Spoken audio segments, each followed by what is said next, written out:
Vamos então na inferência estatística, e aqui nós vamos ver as distribuições amostrais e o teorema central do limite. Só para a gente relembrar aquele nosso esquema, né, que a gente começou com a estatística descritiva, descrevendo a nossa amostra, vimos a parte de probabilidade, porque o nosso objetivo era chegar na inferência. E para chegar na inferência, a gente precisava pensar que a gente tem chance de cometer erro por estar concluindo para o todo, tendo como base uma parte deste todo, que é a amostra. Então, daí vem a definição de inferência, né? A ideia fundamental é dar informação sobre o todo com base no conhecimento da parte. Exemplo, né, bastante utilizado em livros para referenciar a ideia da inferência estatística é a ideia de quando a gente faz uma degustação de vinho. A gente não precisa beber toda a garrafa para saber se o vinho é bom. As nossas pesquisas são feitas geralmente com amostras, né, por causa de economias de tempo e dinheiro, principalmente. Mas o pesquisador sempre quer estender os seus resultados, né, que obteve na amostra para toda a população. Né? Então, esse geralmente é o objetivo, o interesse do pesquisador. Então, daí vem o conceito, né, de inferência estatística. É o conjunto de procedimentos estatísticos que tem por finalidade generalizar conclusões de uma amostra para uma população. Aqui, para a gente entender o raciocínio, né, vamos pensar em caso bastante particular assim, do nosso dia a dia, que é a questão das pesquisas eleitorais. Vamos supor que a gente esteja falando, então, de uma pesquisa eleitoral no Rio Grande do Sul. Né? A nossa população, vamos supor, né, aproximadamente 8 milhões de eleitores. Desta população, eu vou lá e retiro por um processo de amostragem, que deve, né, como a gente já tinha falado lá na nossa primeira aula, deve garantir a representatividade da população. Nós retiramos a nossa amostra, de aproximadamente, né, de 1.000 a 2.000 entrevistados. Desta amostra, eu tenho meus resultados, né, os percentuais para cada um dos meus candidatos. Mas o meu objetivo é generalizar, ou seja, inferir para toda a população. E aí a gente tem a questão do erro, e agora a gente já sabe, né, como calcular a partir das distribuições de probabilidade. Para a gente entender esse raciocínio que a gente vai ver hoje das distribuições amostrais, vamos pensar primeiro num caso pequeno. Imaginem que a gente tem esta população de n igual a 10, tá? Desta população, nós vamos retirar a amostra de tamanho 2 com reposição, ou seja, 2 valores desta população são retirados. E aqui nós temos lá as nossas possíveis amostras, certo? Imagine assim, ó, quando eu for fazer uma pesquisa, eu vou ter uma dessas possíveis amostras. Então vejam que a amostra varia. Depende, né, de qual a que eu for selecionar, eu vou ter um resultado diferente dessa minha amostra. Ou seja, a amostra é uma variável aleatória. E se cada amostra pode me dar um resultado, pode ser uma amostra diferente, né? Ela pode me levar, então, a medidas descritivas diferentes. Aqui a gente está exemplificando com a média e a variância. Cada uma dessas possíveis amostras vai me levar a possíveis valores de média e variância. Então, como a amostra é uma variável aleatória, qualquer função da amostra, ou seja, a média e a variância, por exemplo, também serão uma variável aleatória. Então, se eu tenho k possíveis amostras que eu posso retirar, eu tenho k possíveis valores de médias e variâncias. Daí vem a definição de estatística. É qualquer valor obtido como uma função da amostra, ou seja, a média e a variância são estatísticas. E como a gente viu, né, que essas medidas, as estatísticas, são também variáveis aleatórias, também terão alguma distribuição de probabilidade associada. E aí vem, então, a definição de distribuição amostral é a distribuição de probabilidade da estatística.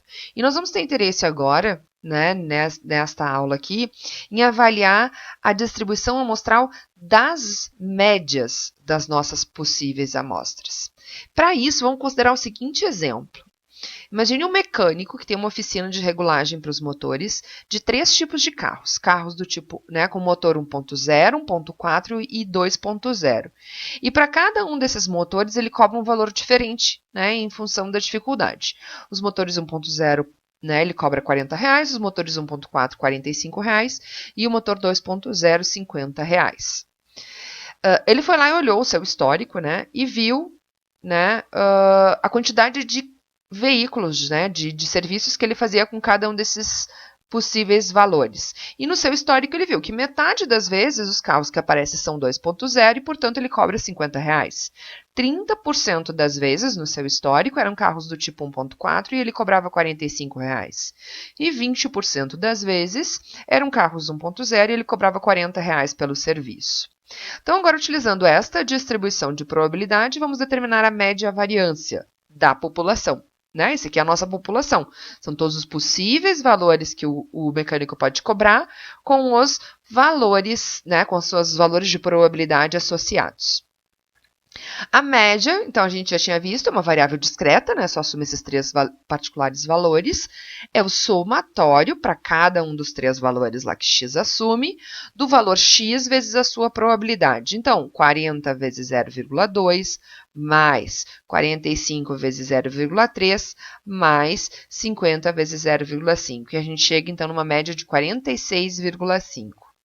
E a variância, a fórmula mais prática, é calcular primeiro a esperança de x ao quadrado e diminuir da média ao quadrado, que a gente já tem a média aqui, né? Então, tá aqui, ó, menos 46,5 ao quadrado. Esperança de x ao quadrado é cada valor x ao quadrado vezes a sua probabilidade. 40 ao quadrado vezes 2, mais 45 ao quadrado vezes 0,3, mais 50 ao quadrado vezes 0,5. E aí, menos a média ao quadrado me dá 15,25. Então, está aqui a nossa média, mi, população, vejam, e 15,25 é a nossa variância, sigma 2. Agora, vamos imaginar o seguinte, vamos retirar amostras de tamanho 2 com reposição. Quantas e quais seriam as possíveis amostras e qual é a probabilidade associada a cada uma delas. E depois calcular a média e a variância de cada uma dessas amostras para obter, então, a distribuição da média. Então, vamos lá. Voltando, né, à nossa distribuição, nós vamos tirar amostras de tamanho 2 com reposição. Então, quantas possíveis amostras eu tenho? Eu tenho lá, ao todo, 3 valores possíveis que podem ser retirados, 40, 45 e 50, e vou tirar 2 deles, amostras de tamanho 2. 3 na 2, 9 possíveis amostras. Então, aqui as nossas 9 possíveis amostras, desde 2,40 até 2,50. Ou seja, pensando lá, ele vai acabar de abrir a oficina.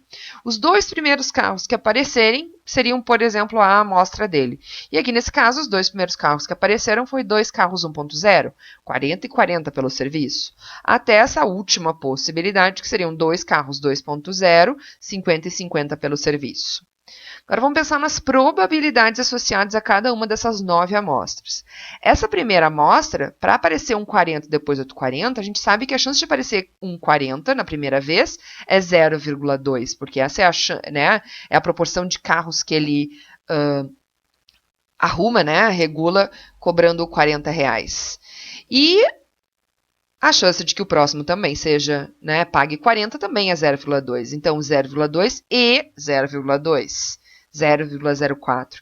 E assim por diante, né, até o último caso aqui, que seria 0,5 vezes 0,5, 0,25 é o resultado.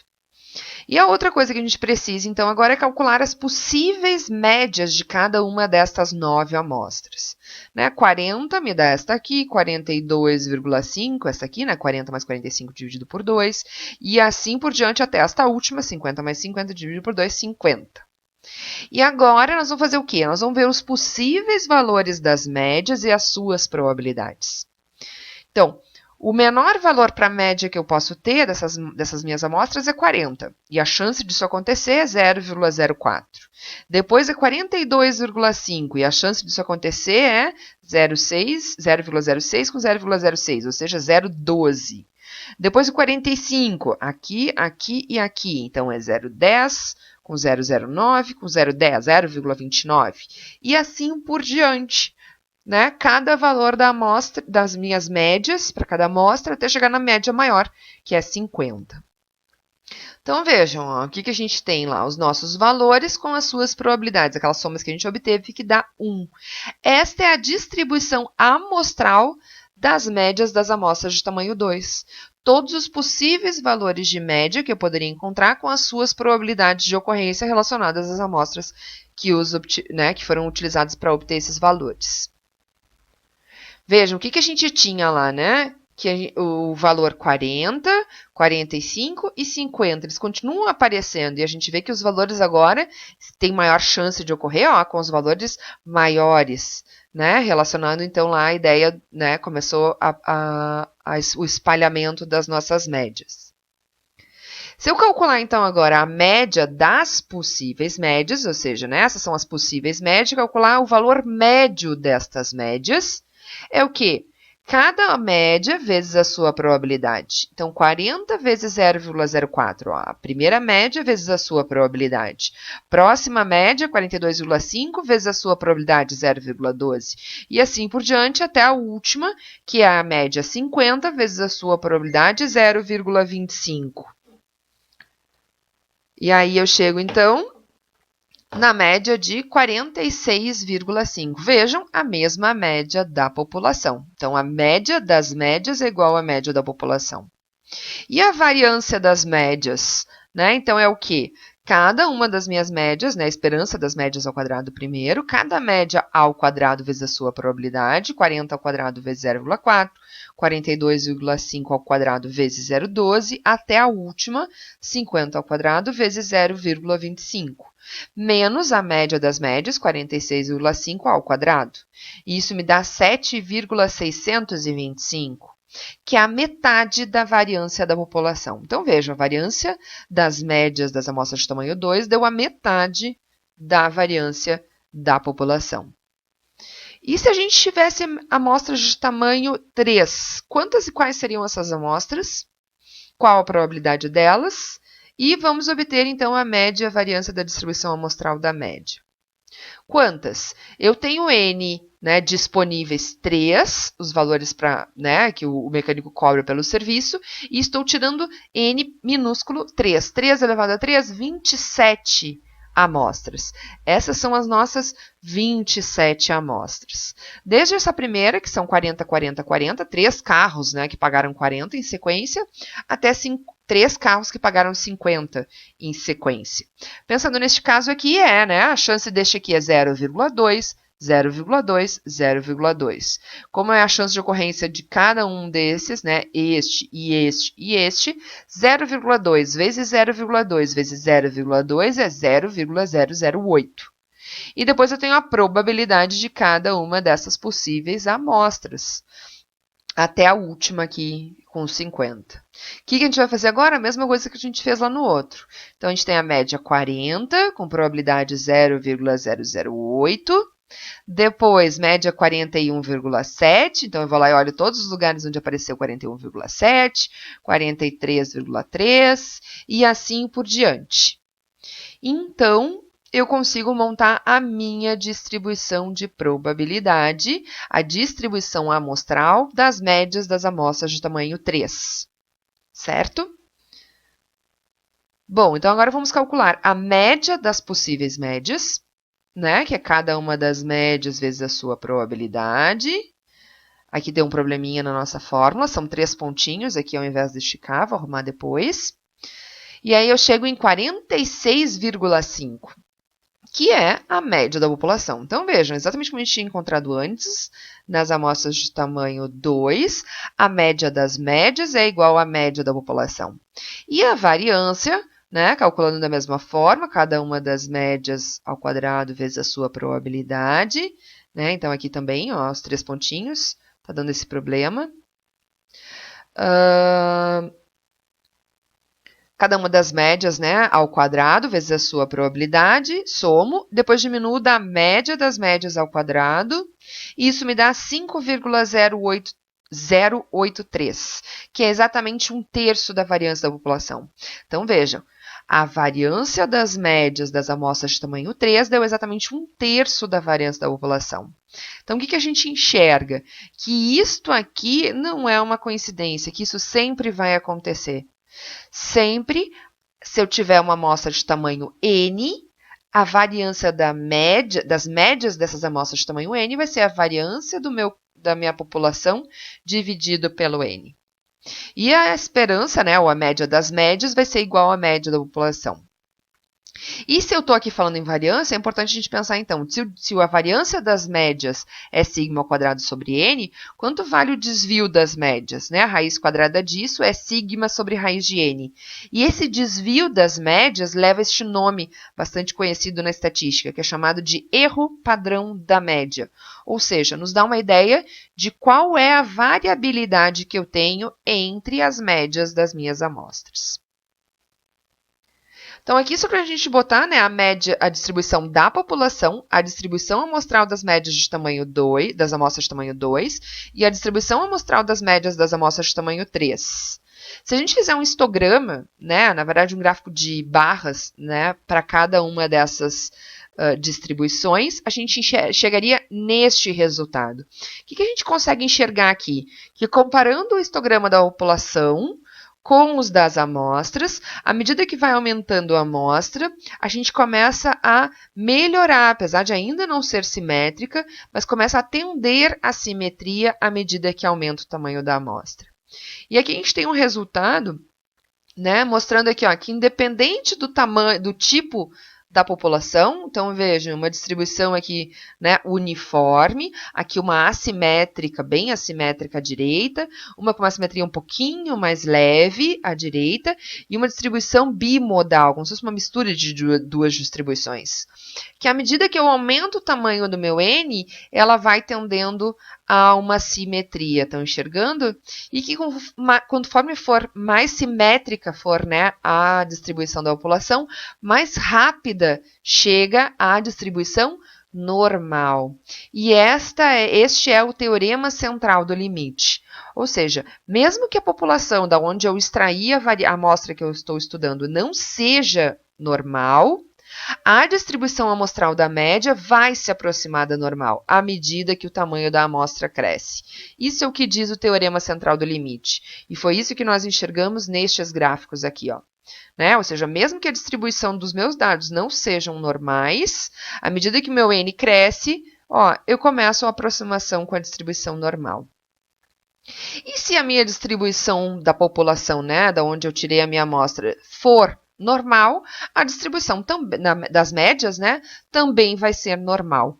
Com esta, né, característica que a gente viu aqui, que é que à medida que n aumenta, a variabilidade das médias, da distribuição das médias, diminui, né? Então, a gente começa a ver isso aqui, ó, que isso aqui começa, né, a ficar mais concentrado e menos espalhadas as possíveis médias que eu posso encontrar. O que é muito bom no final das contas, né? Porque é esse o nosso objetivo. Que à medida que eu vá fazer uma inferência, que quanto maior for a minha amostra, mais próximo eu estou da minha população. Ou seja, mais próximo eu vou estar do mi, que é a informação que eu quero descobrir ao fazer a inferência. Aqui um exercício, então, para a gente entender a relação entre as duas distribuições, a da população e a das amostras. Imagine que tem uma variável x, que é o peso do queijo ralado que contém dentro dos pacotinhos vendidos no supermercado. Isso vai ter distribuição normal, com média 100 e desvio 10. Na letra A, eu quero saber qual é a probabilidade de encontrar um pacote, vou escolher aleatoriamente um pacotinho de queijo ralado, que tenha peso entre 95 e 105 gramas. 95 e 105. Na letra B, ao invés de eu pegar um único pacotinho, eu vou pegar 16 pacotes, né, aleatoriamente no supermercado. E quero saber qual é a probabilidade de que o peso médio destes 16 pacotes esteja entre 95 e 105. Parece a mesma coisa, mas não é. Ou seja, aqui eu quero fazer uma estimação pontual para um pacotinho individualmente. E aí, um pacotinho é a minha variável x, que tem média 100 e variância 10 ao quadrado, desvio 10, né? Então, 10 ao quadrado é minha variância. E eu quero a probabilidade de x estar entre 95 e 105. A gente viu, né, na nossa aula passada, que eu preciso transformar esses meus dois limites numa distribuição z. Então, eu pego 95 menos a média 100 e divido por 10, que é o meu desvio, dá menos 0,5. E aqui eu pego o meu 105, diminuo de 100 e divido por 10, que é o meu desvio, 0,5. E se eu for lá na distribuição normal padrão, procurar o valor 0,5, eu acho 0,1915. Só que eu tenho, né, do lado de 0,5 a 0 e depois de 0 a 0,5, ou seja, 2 vezes esta área. Portanto, aproximadamente 38% é a chance, né, a probabilidade de eu encontrar um pacote, aleatoriamente, com peso entre 95 e 105. Agora, no segundo caso, a minha distribuição é das médias dos 16 pacotinhos. E agora eu tenho uma normal, também com média 100, porque a média das médias é a média do conjunto de dados, né, da distribuição da população, mas com variância 2,5 ao quadrado. Né? Se a gente pensar ali, né, o nosso desvio é 10, e eu vou dividir por raiz de n, né, para ter o meu erro padrão, vai ser, então, 10 dividido por raiz de 16, que é 4. 10 dividido por 4, 2,5. Então, 2,5 ao quadrado é a variância das minhas médias, certo? Então, da mesma forma aqui, só que agora eu não quero mais um pacotinho, eu quero a média dos pacotinhos. Esteja entre 95 e 105. Fazendo o mesmo raciocínio que a gente fez antes, eu tenho que fazer 95 menos 100, e agora dividir por 2,5 e não mais 10, que a gente tinha dividido antes. E aí o meu valor z padronizado é menos 2, e do outro lado, então, mais 2. Se eu for lá na tabela procurar o valor 2, então, entre 0 e 0 e 2, entre 0 e 2,0, eu tenho 0,4772, mas eu também tenho de menos 2 a 0. Então, 2 vezes 0,4772 me dá aproximadamente 95%.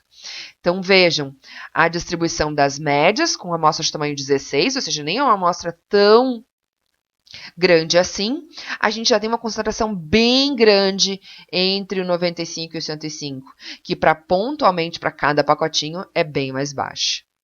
Né? E aí a gente leva em consideração justamente esse é o objetivo da inferência. A gente tem interesse em fazer inferências em termos médios, ou seja, para a população como um todo, e não para cada indivíduo. Ou seja, não tem interesse em inferir para cada pacotinho, e sim para toda uma amostra. Né? Ou seja, para a média dos pacotinhos. Média da quantidade de queijo que tem em cada pacote.